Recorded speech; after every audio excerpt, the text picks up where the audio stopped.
Mais surtout clandestinité de ce qu'il y a dedans, parce qu'on ne sait pas toujours, vous savez, c'est considérable le nombre de conteneurs, tout passe par conteneur en dehors du gaz et du pétrole, bon, quand on fait passer un certain nombre sous portique, les douanes, en fonction des moyens qu'elles ont, rentrent dans certains. Bon, dans ce sens-là, on n'a pas trop à craindre, mais il serait venu dans l'autre sens, on aurait très bien pu imaginer qu'il y ait des hommes, des femmes dans certains de ces conteneurs au titre de l'immigration clandestine. Donc vous voyez, c'est quand même, il s'agit d'être beaucoup plus transparent. Certains groupes, je ne veux pas mettre un nom plus qu'un autre, mais CMA-CGM par exemple est en train de travailler sur la digitalisation pour qu'en temps réel, on puisse savoir où se trouve tel et tel conteneur et qu'est-ce qu'il donne. C'est-à-dire qu'aujourd'hui, l'informatique, je dirais, n'a pas été suffisamment loin, la digitalisation n'a pas été encore suffisamment loin au niveau du transport maritime. Il y a encore des marges de progression. Sur les grandes américaines, on a 400 conteneurs, mais vous avez des porte-conteneurs avec 20 000 conteneurs. Et donc il est impossible de tout contrôler. Pour vous donner un ordre de grandeur, un conteneur de 16 020 boîtes, c'est 97 km de camion bout à bout,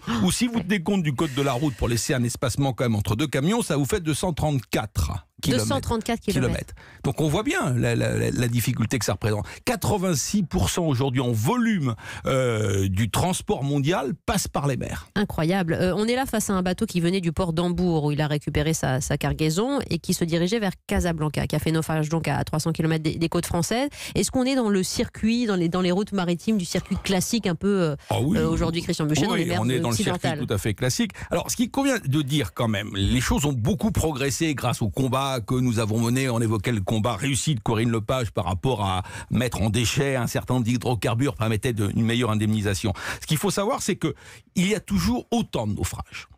Il y a en gros 115, 120 naufrages de gros navires de plus de 300 tonneaux par an. Donc effectivement, ça fait le naufrage d'un navire tous les 2 ou 3 jours sur les mers du globe.